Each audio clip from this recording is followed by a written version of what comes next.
ao bom Deus, Ele nos tem dado vitória, e aqui nós estamos agradecidos por mais este culto. Hoje é o penúltimo culto do ano. É verdade.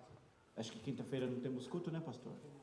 Não. E domingo já é o último culto do ano. Então nós temos motivos para sermos agradecidos a Deus por tudo quanto Ele nos tem concedido. Amém? Aproveitando também a oportunidade, talvez o irmão Campanha às vezes era um pouco direto nas suas palavras, porque a Bíblia nos ensina a ser verdadeiros uns com os outros, e às vezes a maneira de eu me expor ou reagir, talvez eu possa ter magoado algum coração. Essa não é a minha intenção. A minha intenção sempre, eu nunca gostei de usar o púlpito, e sempre ensinei a igreja onde fui pastor que o púlpito não é lugar de você dar indireta, o púlpito não é lugar de você magoar ninguém. O púlpito é lugar de você pregar a palavra de Deus. E às vezes a palavra que Deus coloca no nosso coração, ela pode confrontar alguém que está ouvindo, e esse confrontamento a pessoa pode nos interpretar mal e entender que é algo pessoal, e não é. A palavra, ela é universal, e ela tem que ser pregada, ensinada como ela deva ser, sem ser adulterada, pois ela é pura e ela precisa ser ensinada conforme ela é. Então, talvez alguém tenha me interpretado mal, eu peço perdão em nome de Jesus. Amém?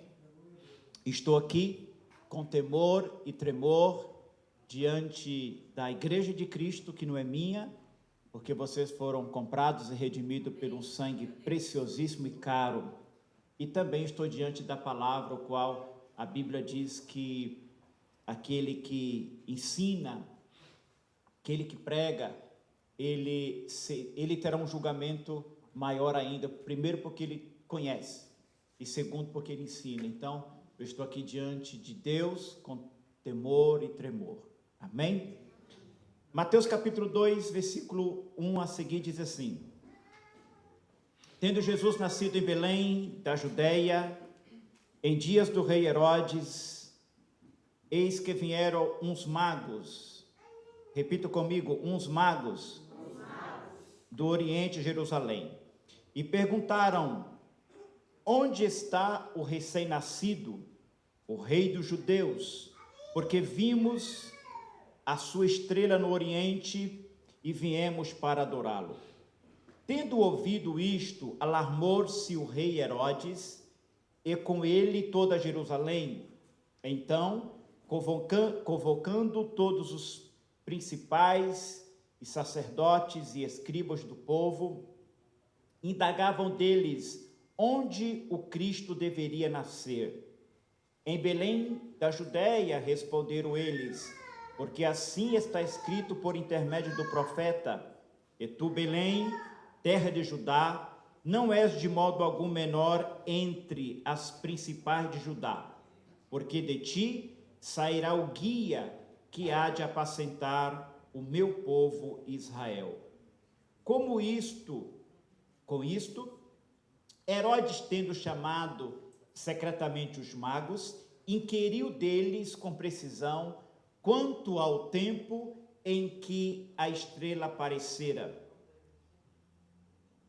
E enviando-os a Belém, disse-lhes: ide, informai-vos cuidadosamente a respeito do menino, e quando tiverdes encontrado, avisai-me, para que eu também possa ir adorá-lo. Depois de ouvirem o rei, partiram, e eis que a estrela que viram no Oriente os precedia, até que chegando parou sobre onde estava o menino. E vendo eles a estrela, alegraram-se grandemente com intenso júbilo. Entrando na casa, viram o menino com Maria sua mãe, prostrando-se, o adoraram, e abrindo seus tesouros, entregaram-lhes suas ofertas, ouro, incenso e mirra, sendo por divina advertência prevenidos em sonho para não voltarem à presença de Herodes, regressaram por outro caminho à sua terra. Amém. Antes de sentar, repita comigo assim: quem é Jesus para você? Quem é Jesus para você? Amém. Sente-se, por favor. Queridos, nós estamos diante de um texto extraordinário. O nascimento de Jesus é o marco da história. É o acontecimento mais importante que houve desde que o mundo é mundo. E o seu nascimento não foi por acaso. Pelo contrário, o nascimento de Jesus, ele foi predito desde o Éden. Os irmãos lembram que quando Adão e Eva, eles caem, Deus faz uma promessa para eles e diz que da semente da mulher nasceria um que pisaria na cabeça da serpente. Quando a Bíblia fala semente da mulher, o único que é nascido da semente da mulher é Jesus. Todos os viventes que vieram desde Adão, todos eles nasceram da semente do homem. Após ter o relacionamento com a mulher, a raça humana ela foi gerada. Mas Jesus não. Jesus ele não foi gerado como os demais homens. Jesus ele não foi gerado pelo relacionamento de José com Maria. Jesus ele foi gerado pela virtude do Espírito Santo que pousou sobre uma virgem, o qual receberam a mensagem que ela seria mãe do Salvador do mundo. Por isso a Bíblia diz que da semente da mulher, Jesus é o único descendente da semente da mulher. Quando nós olhamos para isso, é coisa maravilhosa. Mas a profecia a respeito do nascimento dele não parou no Éden. Os profetas falaram dele. Por exemplo, Isaías capítulo 7, versículo 14, disse e proferiu 700 anos antes que ele nasceria de uma virgem. Que ele nasceria de uma virgem. Miqueias capítulo 5, versículo 2 diz o lugar aonde ele nasceria, que ele nasceria numa cidade chamada Belém, uma cidade pequena. E o profeta Miqueias, usado por Deus, disse: tu, Belém Efrata, posta entre as pequenas, mas de modo algum tu serás pequena, porque de ti sairá ou nascerá o Salvador do mundo. Coisa maravilhosa, irmãos, quando nós olhamos pelas Escrituras Sagradas, a vontade de Deus, o desejo de Deus, as promessas de Deus sendo cumprida, todas elas na pessoa de Cristo. Então Jesus ele nasce, mas quando ele nasce, algumas coisas acontecem. Primeiro, o Verbo se fez carne.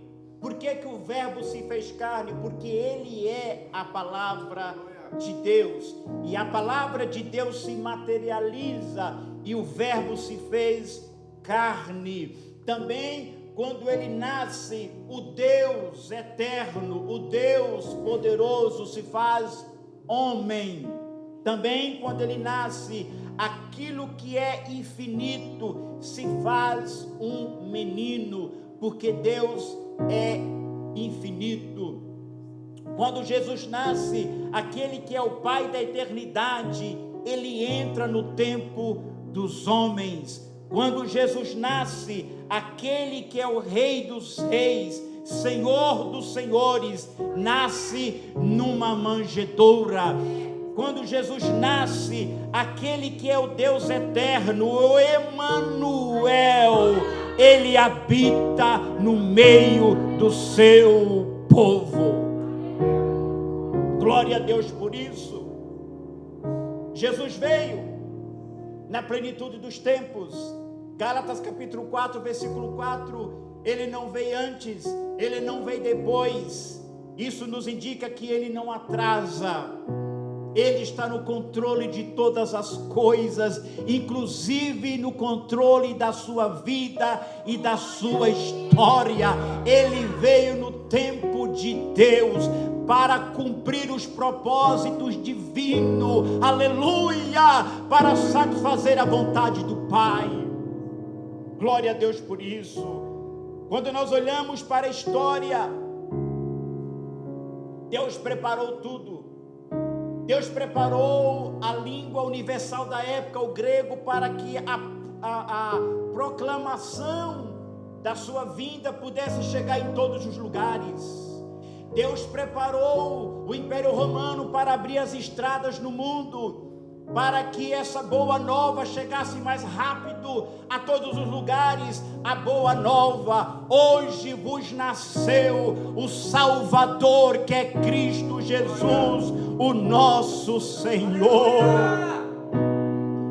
Como é maravilhoso, irmãos, nós vemos Deus preparando tudo. Além de Deus preparar os gregos no seu idioma, além de vermos Deus preparando os romanos para abrir as estradas, os caminhos, nós também vemos Deus preparando um povo chamado judeus, para que através deles viessem as escrituras, e essas escrituras testificaria dele. Quando Jesus ele assenta no templo, ele pega o livro do profeta Isaías e diz: estas palavras testificam de mim. Veja que quando Jesus vem no tempo certo, no tempo de Deus, todas as coisas o estavam aguardando, preparados estava para receber o Messias. Glória a Deus por isso. Deus preparou tudo. O cenário está montado. A perspectiva é extraordinária. Então nasce o menino Jesus. Nasce aquele que é o Salvador da humanidade. Nasce aquele que, por intermédio dele, todas as coisas foram criadas. O mundo que existe foram criado por ele. Quando você olha no Gênesis, e você vai ver Deus criando todas as coisas, tudo passou por ele. Ele era a palavra de Deus, e Deus disse: haja luz, e houve luz. E tudo que existe, tudo que subsiste foi criado por ele. Agora este Deus que tudo criou, ele se torna carne e habita no meio de nós. Eu quero te convidar nesta noite para que você fique preso comigo no texto que nós lemos, porque aqui nós vamos ver 3 classes de pessoas, como eles recebem Jesus, como eles tratam Jesus e como eles adoram Jesus. Por isso eu fiz uma pergunta: quem é Jesus para você? Quem é Jesus para você? Para alguns, Jesus é apenas um personagem histórico. Nós vamos ver aqui que para alguns ele era uma ameaça. Para alguns ele era apenas uma simbologia nas escrituras. Mas para alguns ele é o Rei dos Reis, Senhor dos Senhores.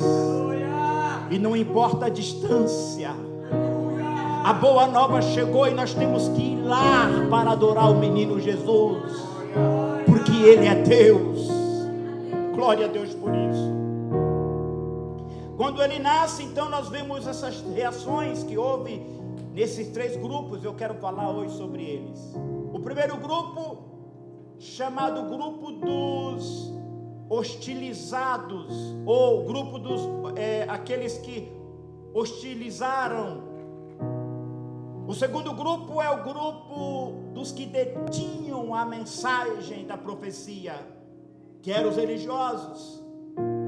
São o grupo dos indiferentes, o grupo que não se dobra, o grupo que não adora, o grupo que não reconhecem que ele é o Senhor. E nós temos um terceiro grupo que é representado por uma classe desprezada, chamado magos. Nós vamos ver isto hoje. É claro que no primeiro grupo nenhum de nós encaixamos, senão nós não estaríamos aqui. Mas é possível que há alguém que se encaixe no segundo grupo, conhece as escrituras, conhece as profecias, carrega uma Bíblia, participa dos cultos, oferece um culto litúrgico, mas não tem a essência da verdadeira adoração. Glória a Deus por isso. O primeiro grupo, então, representado por Herodes. Abra sua Bíblia aí em Mateus capítulo 2, versículo 1. E tendo Jesus nascido em Belém da Judéia, em dias do rei Herodes. Quem era o rei Herodes? Este grupo de hostilizadores, esse grupo que se sentem ameaçados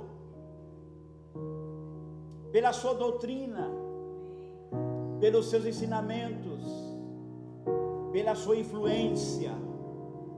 Herodes representa um mundo caído, um mundo que se contrapõe à vontade de Deus, um mundo que se faz inimigos de Deus, um mundo que odeia a mensagem da cruz, um mundo que não perseguiu somente a ele, perseguiu a igreja primitiva e ainda persegue a igreja nos dias atuais. E todos quantos se dizem cristãos, Jesus mesmo disse: e vós sereis odiados por causa do meu nome, e vós serão perseguidos por causa do meu nome, e vós serão mortos por causa do meu nome. Mas ele disse para a igreja de Filadélfia: seja fiel até a morte, e eu vos darei a coroa da vida. Quem é este grupo hostilizadores representado por Herodes? Olha as características deste homem. Ele recebeu o título de rei dos judeus. Ele é chamado Herodes o Grande.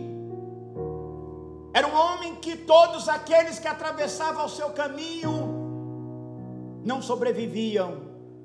Ele casou 9 vezes, mandou matar 45 aristocratas concorrentes ao trono, mandou matar sua esposa Mariana, mandou matar sua sogra, mandou matar o seu sobrinho, mandou matar os seus próprios filhos. Foi esse rei que ficou alarmado com a notícia do nascimento de Jesus. Mateus capítulo 2, versículo 3, acompanhe comigo. E tendo ouvido isso o quê? Versículo 2. E perguntaram onde está o recém-nascido. E veja a informação dos magos. Versículo 2, capítulo 2 e 2, ele fala assim: e perguntaram eles, onde está o recém-nascido, rei dos judeus? Porque vimos as suas estrelas no oriente e viemos para adorar. Então o versículo 3, olha o que diz: e tendo ouvido isto, essa pergunta dos magos, a Bíblia vai falar que alarmou-se o rei Herodes, e não só ele, toda a Jerusalém. Por que Herodes alarmou? Primeiro ele alarmou, porque a notícia que veio é: onde está, ou onde nasceu, ou aonde está o menino, o rei dos judeus? Ele sentiu ameaçado. Veja que ele não poupou nem os seus filhos, a sua esposa, a sua sogra, o seu sobrinho. Isso está nos anais da história. Todos aqueles que poderiam, ele vê uma ameaça para o seu postulado, para o seu trono, ele mandava matar. E não é diferente com Jesus. Ele se sente ameaçado, Então, quando ele percebe isso, ele fica alarmado. Mas não só ele, como também toda Jerusalém. Por que Jerusalém agora fica alarmado? Porque Jerusalém conhece as características do seu rei. Jerusalém sabe que o seu rei é perverso. Jerusalém sabe que ninguém que possa atravessar o seu caminho querendo esse título de rei dos judeus vai sobreviver. Jerusalém sabe que este rei é capaz de fazer qualquer coisa. Então não é somente ele que fica alarmado com a boa notícia que nasceu o menino rei dos judeus. Toda Jerusalém fica alarmada. Mas continuando, ele vai tomar informações dos religiosos, porque a notícia perturbou Herodes. Versículo 4, por favor. Então, convocando todos os principais sacerdotes e escribas do povo, indagavam deles onde o Cristo deveria nascer. A informação chegou para ele, os magos perguntando: aonde nasceu o rei dos judeus? Então ele se sente tão ameaçado que agora ele quer saber com exatidão. Vocês que têm a palavra aí, vocês que são detentores da profecia, ele manda chamar os principais, ele chama todo o sinédrio, ele chama todos os escribas, que eram os teólogos da época, e ele quer saber pelas escrituras aonde o menino deveria nascer. Versículo 4. Então, convocando todos os principais sacerdotes e escribas do povo, indagavam deles onde o Cristo deveria nascer. Então, os escribas respondem: em Belém da Judeia. Responderam eles. Por que eles sabiam dessa informação? Porque o profeta Miqueias já tinha profetizado que seria, capítulo 5, versículo 2, que seria em Belém. Em Belém da Judeia, responderam eles, porque assim está escrito por intermédio do profeta. E eles vão repetir então, versículo 6, é uma repetição de Miqueias, capítulo 5, versículo 2. E tu, Belém, terra de Judá, não és de modo algum a menor entre as principais de Judá, porque de ti sairá o guia que há de apacentar o povo de Israel. Só que ele não para aqui.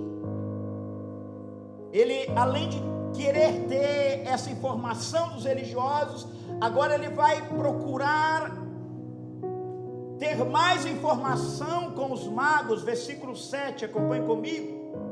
Com isto, Herodes, tendo chamado secretamente os magos, inquiriu deles com precisão quanto ao tempo em que a estrela lhes havia aparecido. Então agora ele tem informação nas escrituras, ele já sabe o lugar que Jesus vai nascer, e agora ele quer saber o tempo que Jesus ia nascer. Porque quando os magos recebem a orientação para vir adorar em Jerusalém, interessante isso que eu vou falar daqui a pouquinho. Por que a estrela não levou ele direto para Belém? Por que a estrela levou ele primeiro para Jerusalém? Vamos ver daqui a pouquinho. Mas aí ele vai e chama os magos secretamente, agora longe dos sacerdotes, e pergunta, com isto Herodes, tendo chamado secretamente os magos, inquiriu deles com quê? Com precisão, quanto ao tempo em que a estrela lhe aparecera. Aqui ele quer saber o cálculo mais ou menos da idade que Jesus deveria estar. Então ele exige informações miraculosas. Observe o versículo 8.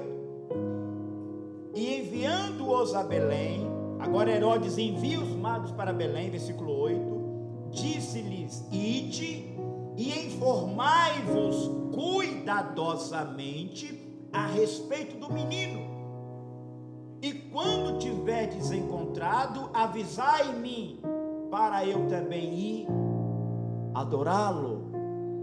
É ruim que ele ia adorar Jesus. É ruim que ele ia se encurvar diante do verdadeiro rei. Um homem que tinha um histórico negro. Um homem que mandou matar os seus próprios filhos para não assumir o seu lugar. Ele sente que agora esse título de rei dos judeus está ameaçado. E ele quer de qualquer forma pegar Jesus. Mas continuando. Todos os que perseguem a Cristo não permanecerão de pé. Não só é ele não. Todos que perseguem a Cristo não permanecerão de pé. O senhor prova, pastor? Eu provo. Mateus capítulo 2, versículo de número 19 e 20. E tendo Herodes morrido, quem pode dar glória porque Herodes morreu? E tendo Herodes morrido, eis que um anjo do Senhor apareceu em sonho a José no Egito e disse-lhe: dispõe-te, toma o menino, a sua mãe, e vai para a terra de Israel, porque já morreram os que atentavam contra a vida do menino. Sabe o que aconteceu? Os magos não voltaram a Herodes. Eles não voltaram a Herodes para dar informação. De lá, eles tiveram a revelação em sonho e tomou outro caminho. Com isso, Herodes, então, ele calcula mais ou menos o tempo que ele sai da Babilônia até Jerusalém, que era mais de quase 1.300 quilômetros. Então ele faz um cálculo mais ou menos quantos que ele poderia andar por dia. E ele calcula que o menino Jesus, ele teria menos de 2 anos de idade. Então qual é a estratégia do sanguinário? Já que eles não voltaram para dar notícia do menino, eu vou mandar executar todos os meninos de 2 anos para baixo. Assim eu não vou errar nos meus cálculos, e todos os meninos de Jerusalém ou grande região de Jerusalém vai morrer. Só que ele esqueceu que ele estava mexendo com o próprio autor da vida, aquele que é Senhor dos senhores. Aleluia! Aquele que é o teu Senhor. Eu tenho uma boa notícia para você. Jesus disse que ele ia edificar a sua igreja e as portas do inferno não destruiria. Não temas, porque você está nas mãos de Deus.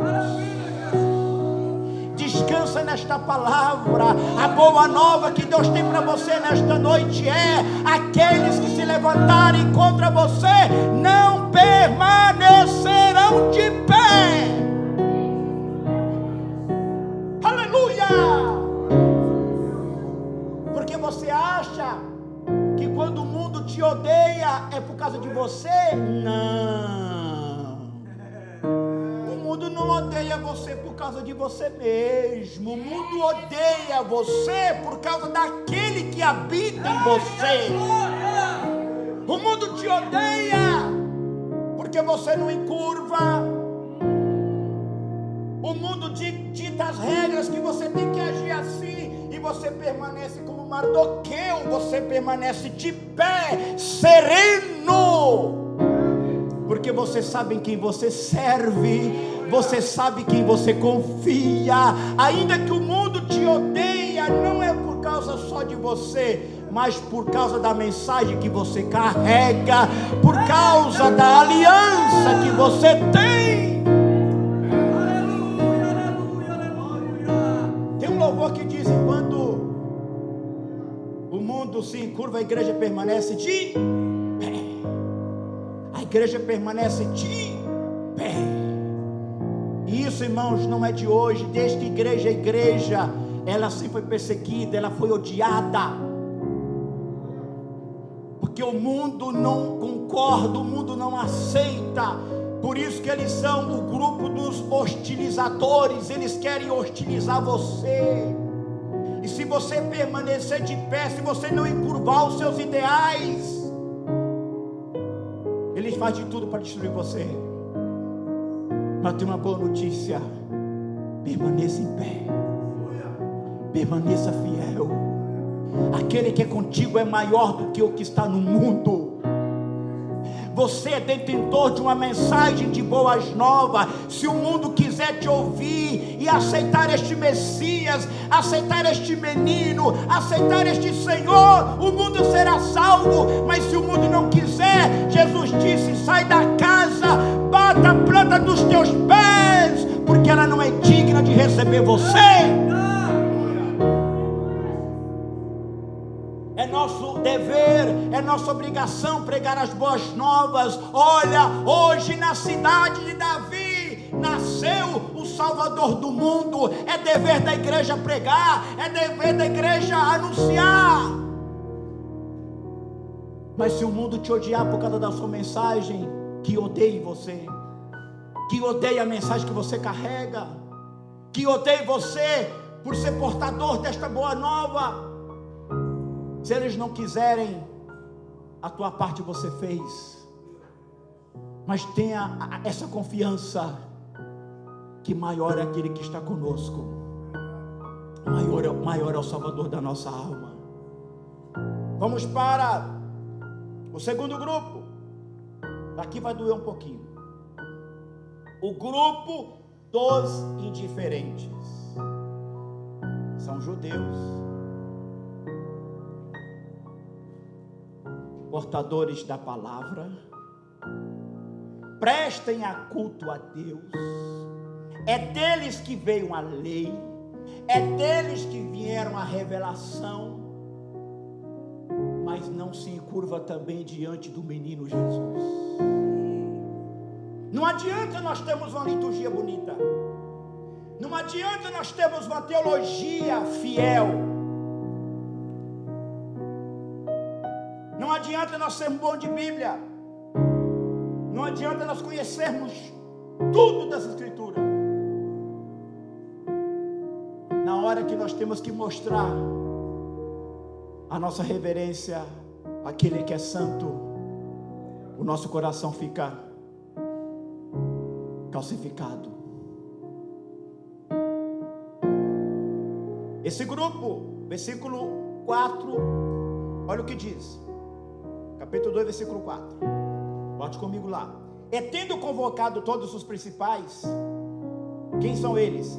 Sacerdotes, escriba do povo. Indagavam deles onde o Cristo deveria nascer. Notem que a resposta deles é correta. Eles conhecem Bíblia. Eles dão a informação exata. Em Belém da Judéia responderam eles, porque assim está escrito por intermédio do profeta. Ele recita até o versículo. E sabe o que vem no meu coração agora, irmãos? Esse negócio de gentio, esse negócio de quem não é. Deus tem um mistério, pastor. Deus tem um mistério com aquele que não parece, com aquele que não é. Quando Jesus vai encontrar a mulher samaritana, e ela faz uma pergunta para sair da confrontação que Jesus faz com ela. Ela fala assim: Senhor, os meus pais adoraram no Monte Zerizim, em Samaria. Vocês adoram em Jerusalém. Mas aonde deve adorar? Jesus fala assim: mulher, primeiro vocês adoram o que vocês não sabem. Segundo, nós adoramos o que sabemos, porque a salvação vem do judeu. Mas eis que eu vos digo um mistério, que o Pai procura os verdadeiros adoradores em espírito e em verdade. E agora ela fala assim: eu sei que quando o Messias vier, ele nos falará E ele responde para ela: sou eu que falo contigo. Ela joga o cântaro e sai correndo para a cidade e diz: vinde ver de um homem que diz tudo quanto eu tenho vivido. Porventura não é ele o Messias, o enviado de Deus?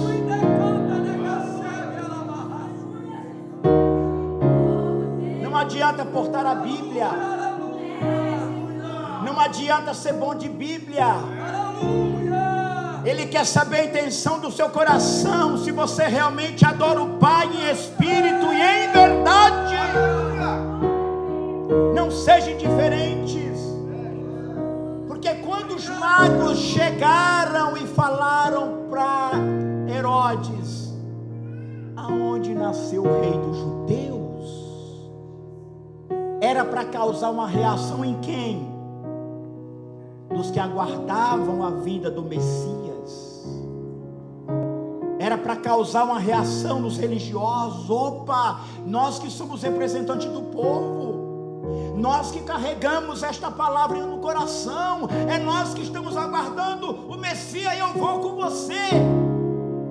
A Bíblia diz que é em Belém, então vamos junto, porque eu também quero adorar. Vamos junto, porque eu também quero me inclinar. Mas eles fizeram, e muitos desses aqui foram que armou tudo para entregar Jesus depois, para Jesus morrer quando estava no seu ministério. Cuidado com a religiosidade. Para o mundo, Jesus é apenas uma ameaça. Para os religiosos, é um personagem somente. Para o religioso, ele não tem Jesus como deveria ter. Ele não consegue sentir.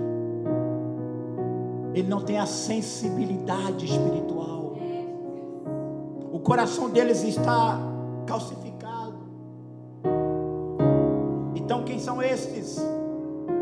Este grupo são os religiosos que não se curvam para adorar Jesus. Esse grupo que representa a fé judaica, o culto judaico, a liturgia, a lei e etc. Os escribas eram os teólogos da época, sabia tudo sobre o Antigo Testamento, mas eram inertes na percepção espiritual. Não adianta apenas conhecer as Escrituras se o coração não for inflamado por ela. Belém estava apenas 8 quilômetros de Jerusalém. 8 quilômetros de Jerusalém. Os magos andaram mais de 1000 quilômetros. Os magos andaram mais de 1000 quilômetros para virem adorar. Os magos não eram crentes. Os magos não eram judeus. Os magos eram gentios. Lembra daquela parábola que o pastor pregou outro dia aqui, da grande ceia? Que o Senhor fez um grande banquete, mandou chamar os convidados, e eles começaram a dar desculpa. Aquele primeiro convite foi para Israel, e eles rejeitaram. João disse: ele veio para os seus, mas os seus não o receberam. Mas todos quanto receberem, Deus os tornará ser filhos de Deus.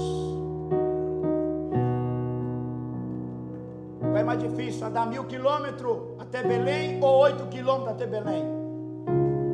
Mas a religião não deixa, né, irmão?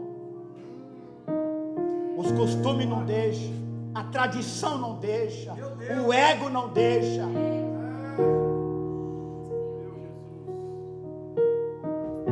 Vou terminar.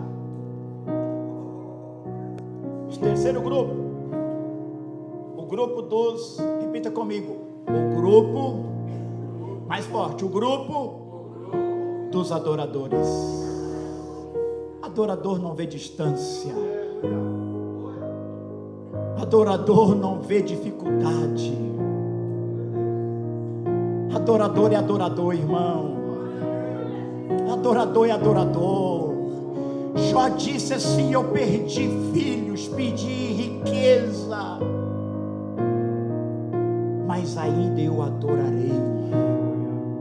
Ainda que ele tire a minha própria vida, eu ainda o adorarei. Os verdadeiros adoradores não adoram por causa da circunstância. Se tudo está indo muito bem, eu glória a Deus, aleluia, vamos lá. Não, mesmo quando não vai bem, né, Abacuque? Mesmo assim eu adorarei. Quem são eles? Esse grupo representado pelos magos. A Bíblia não fala que é 3 reis. É a tradição que colocou 3. Mas eram pessoas que tinham a importância sim. Eles eram, segundo o estudo da Bíblia King James, eles eram um grupo de sacerdotes babilônicos, gentios, reconhecido entre os medos persas como astrônomos. Vieram de um lugar longe, 1780 quilômetros aproximadamente de Babilônia a Jerusalém. Eles não tinham Bíblia, eles não tinham profetas, eles não tinham templo, mas eles tinham disposição. Deus se revela através, primeiro, da sua criação, porque Deus manifestou a eles através de uma estrela, e através dessa estrela eles obedecem. Deus se revela. Paulo não estava errado quando ele escreve aos Romanos no capítulo 2 que Deus se revela através da criação. Inclusive um dos livros que serão abertos no grande trono branco é o livro da criação, porque diante de Deus ninguém pode dizer: não, mas eu não conheci o Senhor, ninguém pregou para mim. A criação revela Deus. A criação revela um ser maior, um ser dominador, um ser criador. E Deus vai usar um elemento de estudo daquele cientista. Eles estudavam os astros. E quando eles veem aquela estrela é como falasse assim: segue-me. Lembra de Abraão? Abraão, o pai da fé, também habitava no meio de um povo incrédulo. O pai de Abraão também era idólatra, mas ouviu uma voz: sai da tua terra, da sua parentela. E Abraão não pensou 2 vezes. Às vezes, deixa eu abrir um parênteses aqui, não está no esboço essa frase, Deus está me dando agora. Às vezes o incrédulo, ele tem mais percepção para ouvir o que Deus quer do que aqueles que já servem a Deus. E Deus então revela para eles através de uma estrela, e eles vai. E quando eles vai para Jerusalém, a estrela não podia levar eles direto para Judá, sim ou não? Ou para Belém? Vocês estão aí? A estrela que andou com eles 1180 quilômetros, não podia levar eles direto para Belém, já que Belém é só 8 quilômetros de Jerusalém. Sim ou não? Sim. Mas por que a estrela levou eles para Jerusalém? Embora o grupo dos incoerentes, o grupo dos indiferentes, o grupo que não se dobra, eles são detentores da verdade. Mateus capítulo 23, Jesus disse assim para o discípulo: vocês estão vendo ali os fariseus, os escribas? Estou. Jesus falou assim para o discípulo: vou ensinar vocês uma coisa. Tudo que eles ensinarem, tudo que eles disserem, vocês podem acreditar com o olho fechado, porque eles ensinam a verdade. Só que não coabita com as suas obras, com as suas atitudes, porque eles ensinam e não vivem, ensinam e não praticam.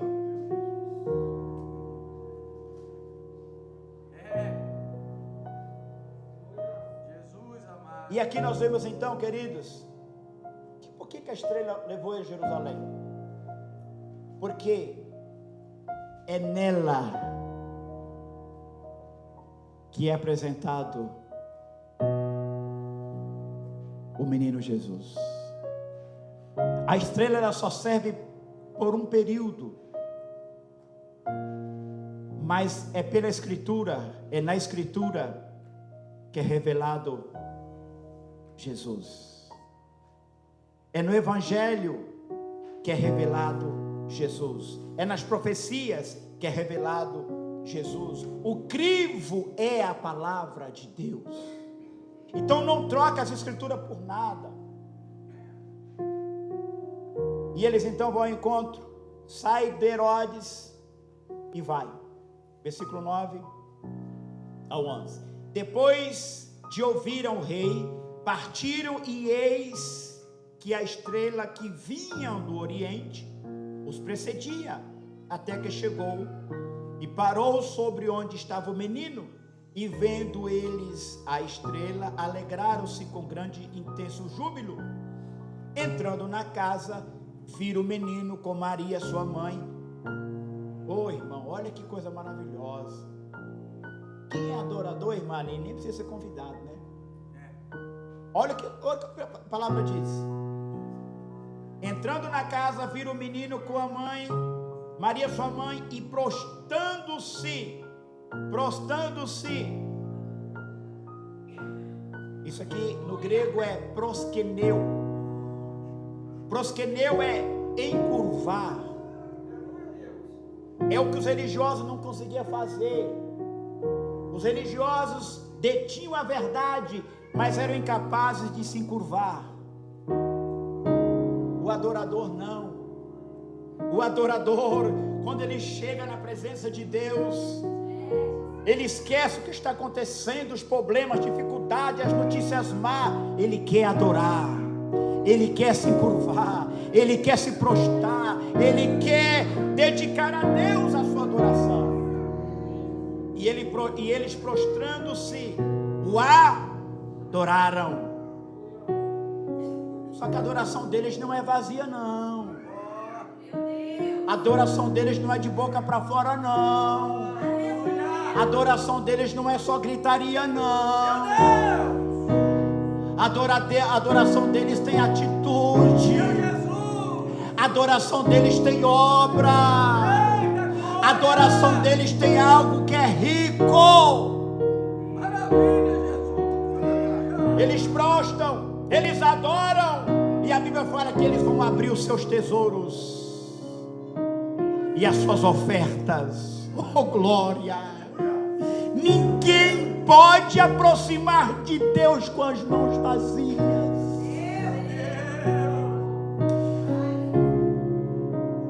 Irmãos, quando você aproxima de uma autoridade aqui na terra, existe toda uma ética, um cuidado, as palavras que você vai dizer, a roupa que você vai vestir. E muitos, não, eu vou prestar diante do juiz, então eu tenho que tomar o banho, puxar o cabelo, bonitinho, cheirosinho. E por que para Deus nós não temos a mesma preocupação? Por que para Deus tem que ser qualquer jeito, de qualquer forma? Ah, é para Deus mesmo. Ah, eu vou cantar um hino aqui. Ah, eu não sei muito bem, não ensaiei muito bem, mas é para Deus mesmo. Deus, Ele requer o melhor.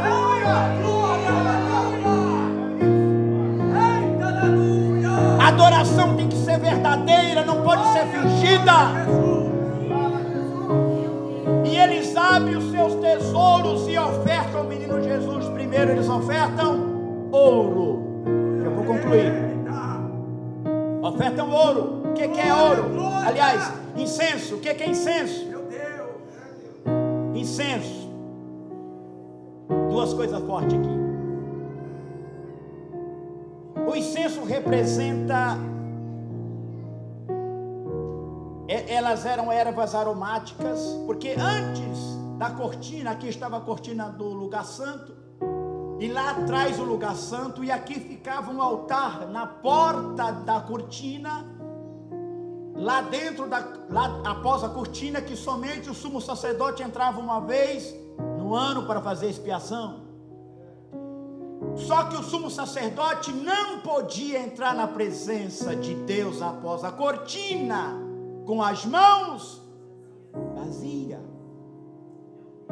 Na entrada da cortina havia um altar chamado altar do incenso. E Deus fala para Moisés assim: olha, fala para teu irmão Arão, para pegar as essências, o gálbano, a mirra, todas as essências de ervas aromáticas, convoca um perfumista para que ele cria o perfume e coloca nesse altar e coloca fogo para que a fumaça deste altar suba, e quando a fumaça começar a sair, sai, porque vocês não podem sentir esse cheiro, porque esse cheiro é só para mim. O único que é digno de ser adorado, reverenciado, glorificado é Deus. Se você leu o Êxodo, quando Deus vai falar para Moisés, falar para Arão fazer as ervas aromáticas, por que o perfumista não podia sentir o cheiro? A Bíblia diz assim: porque se ele sentir o cheiro, eu mato ele. Eu mato ele. A adoração tem que ser somente para Deus. Por isso que o mundo te odeia, porque você não se curva para o mundo. E quando aquele altar era colocado fogo, a essência subia. Aí Deus sente o cheiro. Sabe o que acontece? Está lá em Êxodo. Quando Deus sentiu o cheiro, Deus falou assim: quando eu senti o cheiro, eu virei para o meio de vós. Aleluia, obrigado. A adoração sincera e verdadeira atrai a presença de Deus. A adoração sincera e verdadeira, Deus se levanta do trono e olha para a terra: de onde está vindo essa adoração? Que adoração é essa? Que cheiro suave é esse nas minhas narinas? Eu não posso ficar parado, eu preciso fazer alguma coisa para Ele. Feche os teus olhos um minuto. Enquanto você adora, Deus trabalha. Enquanto você se rende, Deus trabalha. Enquanto você adora, Deus trabalha. Deus trabalha, Deus trabalha. Adore a Ele nesta noite. Não seja os indiferentes, sejam adoradores. Fecha os teus olhos, levanta a tua mão para o céu e diz: Senhor, eu te adoro. Tu és o meu Deus, o meu Senhor, o meu Redentor. A minha alma nela em Ti, ó Pai. Mas o incenso também fala da função do sacerdote. Sabe o que quer dizer isso? Jesus aqui, os magos teve a revelação que Ele era o sacerdote da nossa alma. Acompanhe comigo.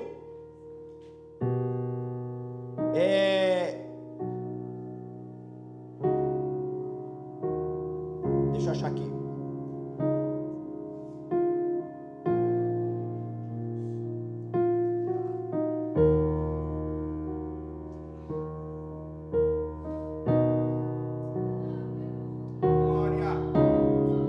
Glória a Deus. O texto fala assim: onde está Ele que será o guia do vosso povo? O guia ali, ele é a função de um pastor. O pastor é um guia. Jesus, ele veio como sumo pastor. Ele é o sumo pastor. Por isso que Hebreus capítulo 4, versículo 16 fala assim: cheguemos com ousadia na presença de Deus, porque Ele, como sumo sacerdote, Ele é capaz de nos entender e de carregar as nossas fraquezas. O incenso fala então de um dos propósitos da pessoa de Cristo como sacerdote da nossa alma. Mas ele continua abrindo o tesouro da adoração e apresenta ao Senhor ouro. Ouro representa o que, irmãos? Uma adoração verdadeira, uma adoração pura, uma adoração sem mistura. Não existe falso ouro. Ouro é ouro. Por isso que Jesus falou para a mulher samaritana: o meu Pai procura os verdadeiros adoradores que adorem em espírito e em verdade. Mas ouro também tem a representação de realeza. Aqueles homens, eles entendem que ali não é simplesmente um menino, ali é o verdadeiro Rei dos Reis. Não só Rei dos judeus, mas Rei dos Reis. E também eles continuam e entrega a mirra. A mirra é uma essência perfumada, era usada para embalsamar o corpo, para o corpo permanecer mais tempo. Eles reconhecem que Jesus, além de sacerdote, além de rei, ele também é o profeta de Deus que nos trouxe a sua mensagem da graça, que morreu para ser o nosso grande Redentor e Salvador. Adoração sacrificial. Tenhamos adoração sacrificial. Eu quero terminar aplicando essa palavra. Versículo 12, leia comigo. Pode ficar em pé, por favor, aqueles que podem.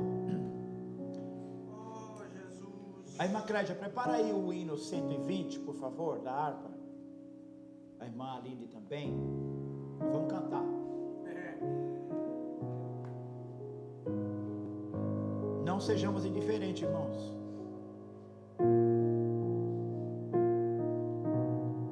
Versículo 12. Tendo por divina advertência, prevenidos em sonho, para não voltarem à presença de Herodes, regressaram por outro, repita comigo, regressaram por outro caminho. Eu termino aqui. Todo mundo que tem encontro com Jesus muda a rota. Todo mundo que tem encontro com Jesus muda o seu caminho. Todo mundo que teve um encontro verdadeiro com Cristo nunca mais andou no mesmo caminho. Ele é o único que pode mudar a nossa rota. Ele é o único que pode mudar o nosso caminho, a nossa vida. Eu termino fazendo a mesma pergunta. Quem é Jesus para você? Quem é Jesus para você? Em qual grupo você pertence? Em qual grupo você está? Eu quero crer que você está no grupo dos adoradores. Jesus amado, aleluia. E para concluir, Apocalipse capítulo 5, versículo de número 9. E entoava um novo cântico, porque quando os pastores estavam apacentando, receberam a visita do anjo. O anjo falou assim: eis que vos trago boa nova, porque hoje nasceu em Judá o Salvador do mundo. Enquanto o anjo falavam isso, a Bíblia fala que apareceu no céu miríades e miríades de anjos com as suas harpas e cantava a Deus. E Apocalipse diz: entoava um novo canto dizendo: digno és de tomar o livro, de abrir-lhe os selos, porque foste morto, com o seu sangue compraste para Deus os que procedem de toda tribo, língua, povo e nação, e para o nosso Deus o constituísse reis e sacerdotes, e reinarão sobre a terra. E ouvi uma voz de muitos anjos ao redor do trono, e seres viventes dos anciões, cujo número era de milhões e milhares de milhares, proclamando em grande voz. E esta voz dizia: digno é o Cordeiro. Aonde ele nasceu? Na manjedoura, aonde o Cordeiro também nasce. Digno é o Cordeiro que foi morto de receber poder, riqueza, sabedoria e força, honra, glória e louvor. Então ouvi que toda criatura que há no céu e sobre a terra, debaixo da terra, sobre o mar e tudo que neles há, dizendo: aquele que está sentado no trono e ao Cordeiro seja o louvor, a honra, a glória, o domínio pelos séculos do século. E os 4 seres viventes respondiam: amém. Também os anciões prostravam-se e adoraram. Tudo que tem fôlego,